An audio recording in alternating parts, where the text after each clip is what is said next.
Welcome to the Tesla Economist. Please hit the thumbs up and don't forget to subscribe. Welcome to the sixth part in our series on how Tesla can reach a $10,000 stock price by 2030. So far in this series, we've gone through potential profits of vehicles, energy storage, residential solar and Powerwalls, heat pumps, and insurance. And now we're going to go for the big one, robotaxis. Okay, we've got a lot to get through, but first there are a few things we have to decide. A lot of people think that Tesla will be making so much money that they'll simply stop selling cars to the public and focus on robotaxis. Although this is a possibility, it's not anything they have in any way indicated or mentioned. The closest thing we have to assume that might be the case is the fact that Tesla do not allow their leased cars to be purchased by the lessees at the end of the contract. So perhaps when these leases expire, Tesla will keep these cars for themselves for their robotaxi network, which might possibly time well within the launch of robotaxis. Personally, I think if this is the case, they would generally use these robotaxis as a buffer to top up a city to make sure there are sufficient taxis in the fleet, so it runs seamless. And once a city has matured with enough consumer robotaxis, then these ex-lease robotaxis would go off and do the same for another city. On the other hand, this could equally be inferred that the cars have depreciated so little over time, Tesla would rather resell them back into the market. Aside from that, as far as I can tell, Tesla have given no indication as to them owning their own robotaxis. They have, however, been very vocal that you'll be allowed to include your Tesla into the robotaxi fleet. And I think if they suddenly stopped allowing consumers to buy their beloved Teslas, it might reflect negatively on the brand. When you're the biggest company in the world, which Tesla may very well be, then you need to do everything you can to maintain brand. For those of you who use Apple products, you can witness how good a customer service they provide. And before those of you who say you've had bad experience with Tesla service centers, there are also plenty of customers who say the contrary. It's likely just growing pains of a business, and they'll identify these issues within time. Now, it seems somewhat assumed that you will need to purchase FSD to enter the robotaxi fleet. But what if this is not the case? What if Tesla want as many cars operational in the network as possible, and don't want to add a further barrier to entry of adding your car? So I'm going to exclude FSD as a requirement for entering into the fleet. If you wish to include it in your numbers, then by all means, make the necessary adjustments.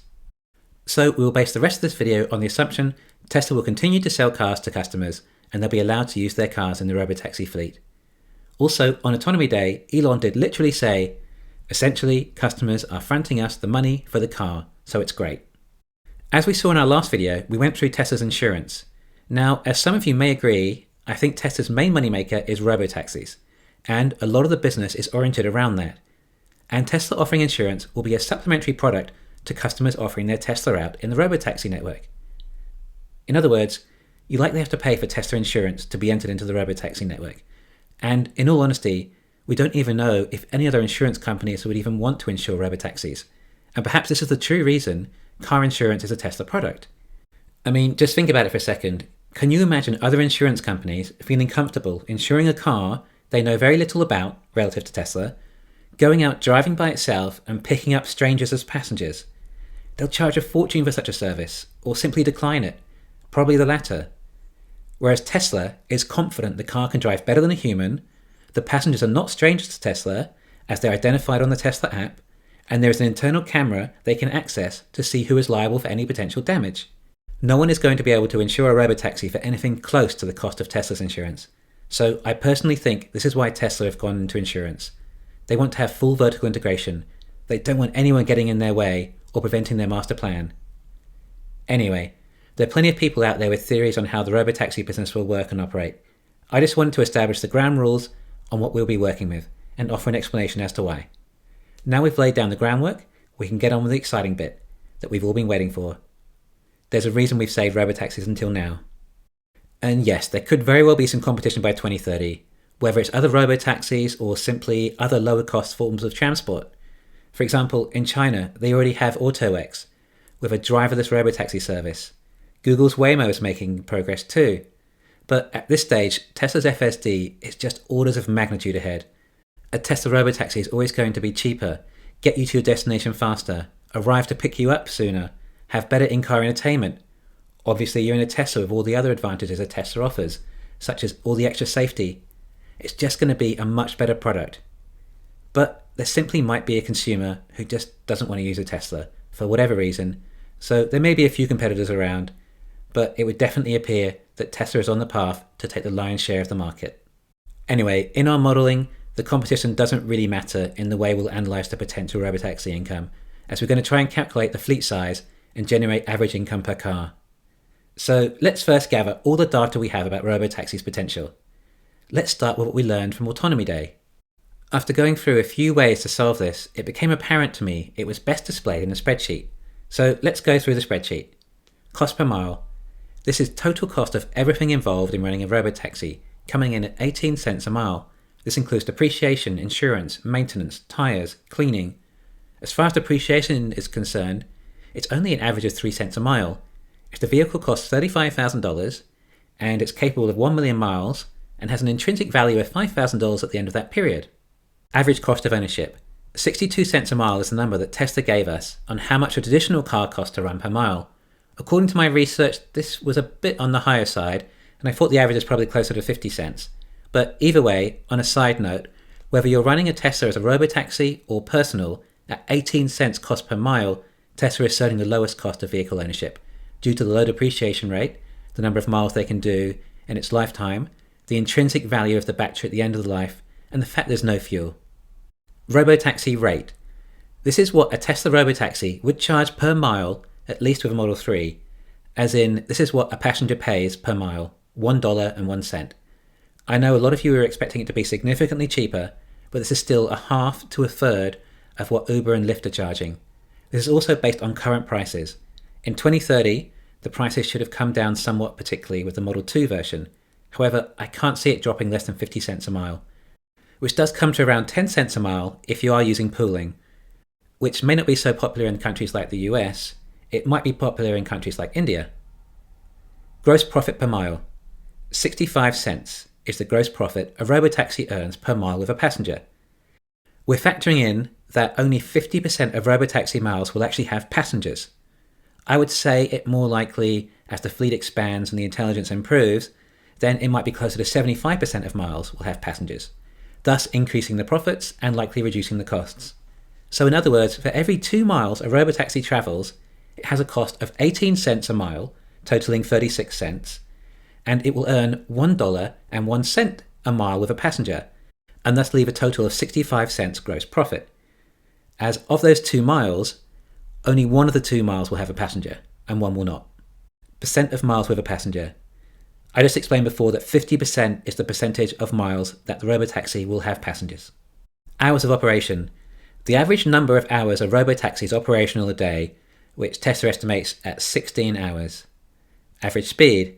The average speed a robotaxi is able to drive, which Tesla estimate at 16 miles. Average daily miles.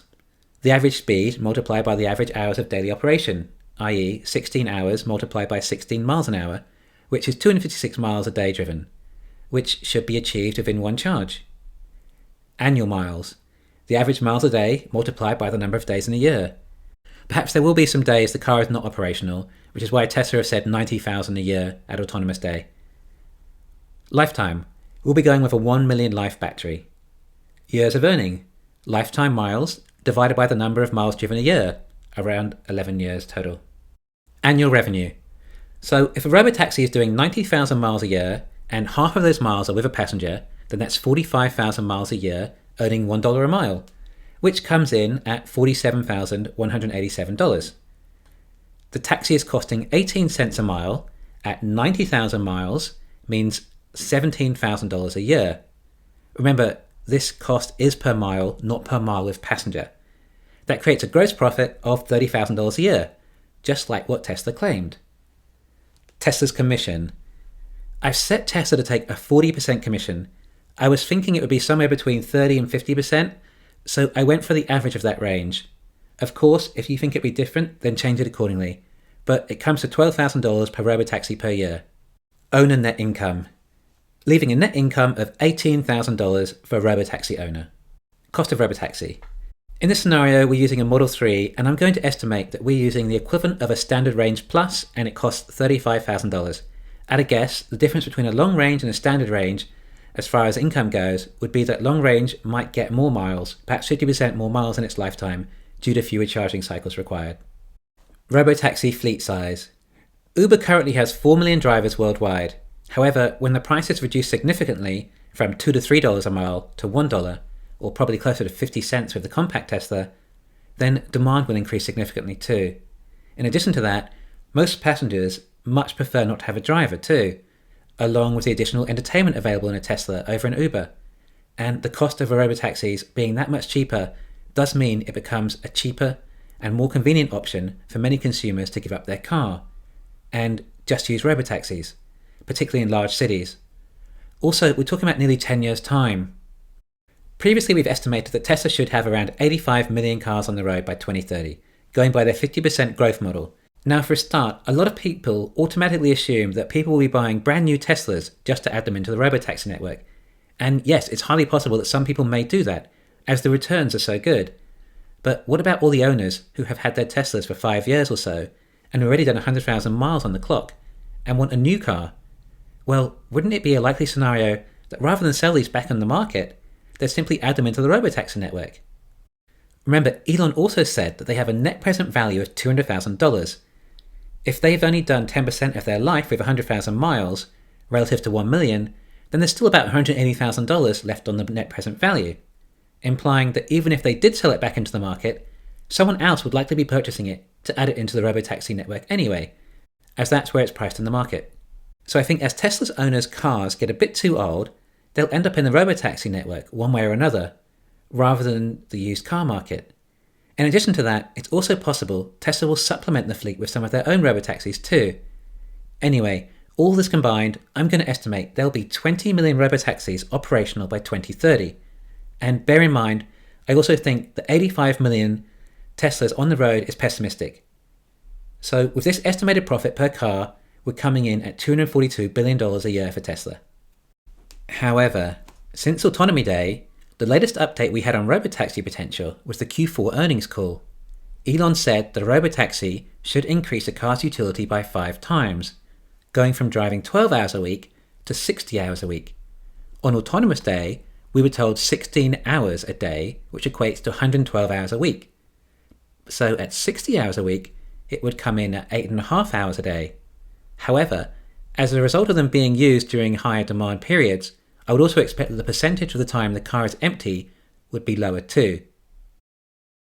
By 2030, I would also expect that the AI to have evolved to improve the percentage of miles with a passenger also.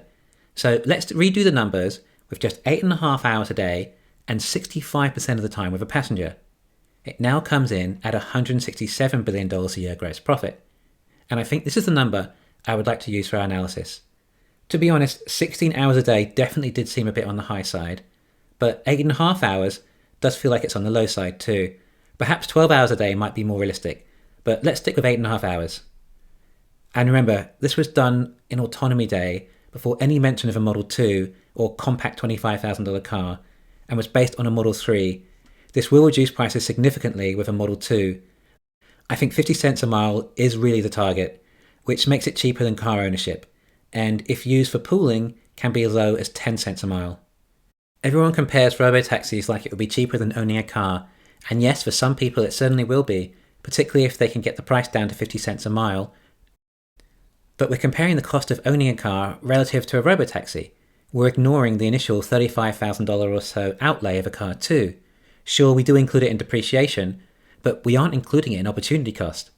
So if you use a robotaxi instead of buying a car, despite the running cost being cheaper, you'll also have an extra $35,000 or so, which you can use to invest.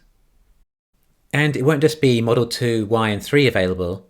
There'll be luxury options for people to pay more like $2 a mile, and utility options like the Cybertruck or the Tesla van. This might account for perhaps 20% of the business. There'd definitely be consumers that are willing to pay for this service. And you might think people can't be bothered cleaning their Tesla on a regular basis, but if there's a demand, then there'll be a supply.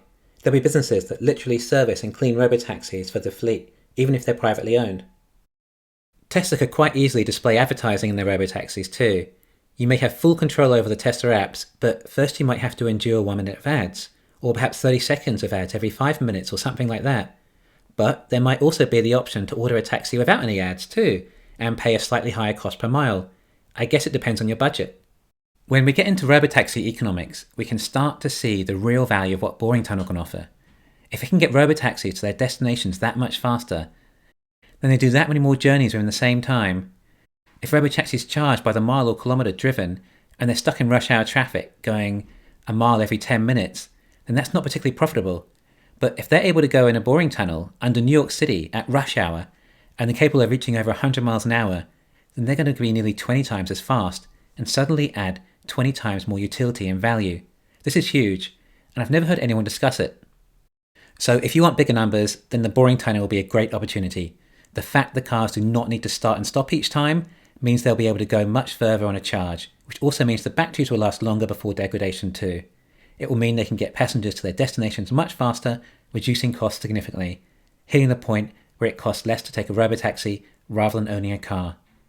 And of course, we can't really even begin to imagine what Tesla have created in the way of battery technology by 2030. Perhaps we're at a 10 million mile battery by then. So this is all being calculated conservatively with today's technology. In our next video, we'll finally start adding up all these profits from all the segments we've calculated and see if we can't start putting a value on this company. Thanks for listening. Please hit the thumbs up and don't forget to subscribe.